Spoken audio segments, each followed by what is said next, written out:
पिता को दान करने का अवसर मिलता है, कन्यादान करने का अवसर मिलता। पर्वतराज राजा बहुत प्रसन्न है, हिमांचल जी बहुत प्रसन्न है। अब बिटिया के जन्म के उपलक्ष्य में उन्होंने बहुत बड़ा भोज रखा, भंडारा किया, बड़े से बड़े संत महात्मा ज्ञानी धनी सबको आमंत्रित किया। वहीं राजा हिमांचल के यहाँ नारद जी का आगमन हुआ कि नारद समाचार सब पाए, कौतुक कही गिर गे हंसी धाए।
समाचार पत्र मिला कि महाराज राजा हिमांचल की यहाँ बिटिया का जन्म हुआ।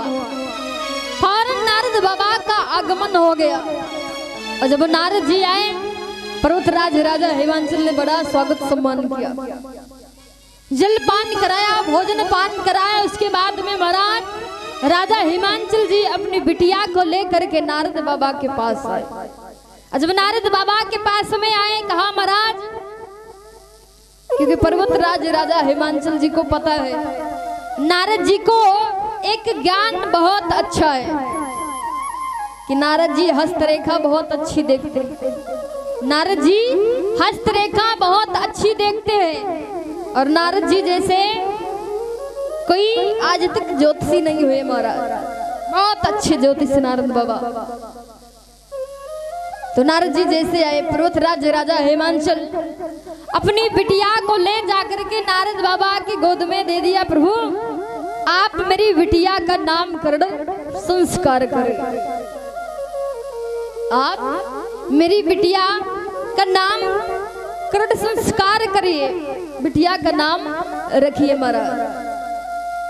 तो पर्वतराज राजा हिमांचल जी ने जैसे बिटिया को दिया, नारद जी ने जैसे देखा इतनी सुंदर है माँ, माता सती का अवतार है। तो नारद जी मन में विचार करने लगे, राजन आपकी बिटिया कोई साधारण नहीं है, ये तो साक्षात पराम्बा जगदम्बा का स्वरूप है महाराज। तो नारद जी ने नामकरण संस्कार किया। तो जब भी बच्चे का जन्म हो, बच्चे का जन्म हो तो कोई अच्छे से ज्योतिषी को बुलवा करके नामकरण संस्कार करवाना चाहिए। लेकिन आजकल क्या होता है, आजकल घर में बच्चे का जन्म हुआ नहीं, नाम पहले डिसाइड करके रख लिया जाता महाराज। अगर बेटे का जन्म होगा तो ये नाम रखेंगे, और बेटी का जन्म होगा तो ये नाम रखेंगे, पहले से डिसाइड हो जाता। ज्योतिषी ब्राह्मण की कोई आवश्यकता ही नहीं है। अब आजकल ऐसे ऐसे नाम रखे जाते महाराज, शॉर्टकट नाम है, के पी के है ना, तो हमेशा वो पिए रहते हैं महाराज। जैसे नाम वैसे काम। तो कहते हैं जब हम और आप लोग किसी अच्छे ज्योतिषी को बुला करके कुंडली बनवा करके महाराज नामकरण संस्कार करवाएंगे, तो अगर ज्योतिषी ज्ञानवान है तो विचार करके नामकरण करेगा, नाम रखेगा। तो नारद जी ने बड़ा सुंदर नाम रखा मैया का। नारद जी बड़ा सुंदर नाम बताया महाराज। तुम्हारी बिटिया का कोई एक नाम नहीं, अनेकों नाम है। कोई इसको पार्वती के नाम से बुलाएगा, कोई अंबिका के नाम से, कोई भवानी के नाम से, कोई गौरा के नाम से। अनेकों नाम हैं तुम्हारी बिटिया के, जो भी आपको अच्छा लगे उसको बुलाइए महाराज। तो नामकरण संस्कार किया, और जब नामकरण संस्कार हो गया महाराज तो नारद जी कहते महाराज और कुछ बाकी है पूछना क्या? कहा महाराज अभी एक मेन बात तो रही गई। मेन बात क्या है? घर में जब बिटिया का जन्म हो जाता तो पिता को पढ़ाई की टेंशन नहीं होती कि मैं अपनी बिटिया को कैसे पढ़ाऊंगा, कितना पढ़ाऊंगा, ये टेंशन नहीं।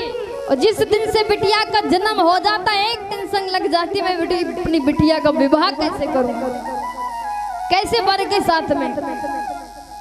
तो महाराज आजकल तो सही है, बेटी बेटा को बराबर दर्जा दिया जाता पढ़ाई में, एजुकेशन में। लेकिन पहले के दादा लोग क्या करते थे? बेटे को पढ़ाते थे, बेटी को नहीं पढ़ाते थे, है ना? कि बिटिया कौन पढ़ लिख करके कलेक्टर बनेगी, उसको तो चौका बर्तन करना है हमारा। तो पहले के ऐसे सोचते थे, लेकिन आजकल नहीं। आजकल लड़के घास छोलते हैं, बिटिया बैठी कलेक्टर बनी, है ना?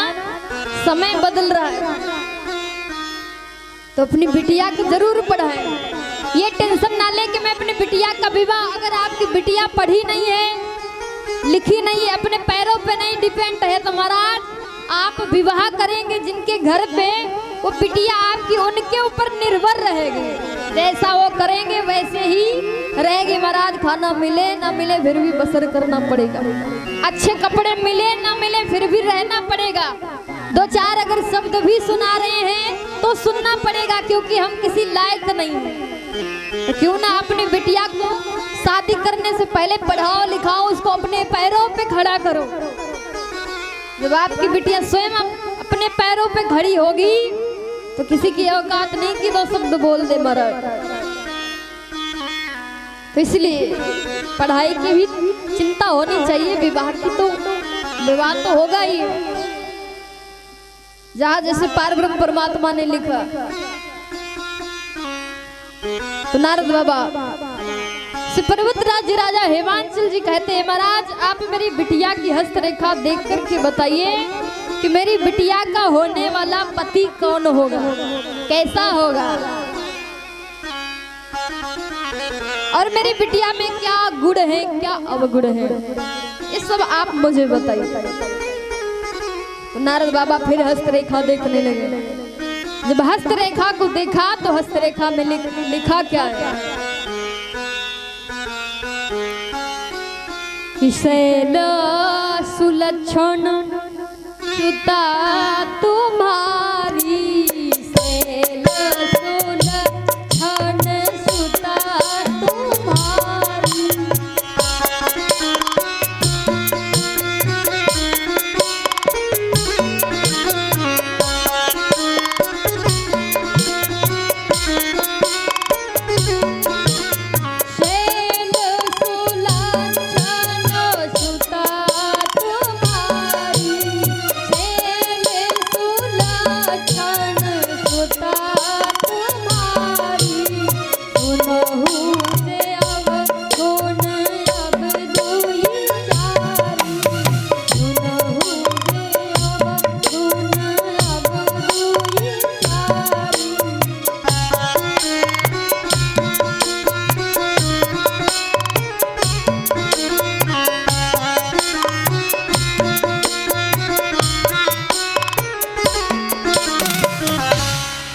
से हस्तरेखा देख का महाराज, शैल सुलक्षण सुता तुम्हारी, सुनहु जे अवगुण अब दुई चार।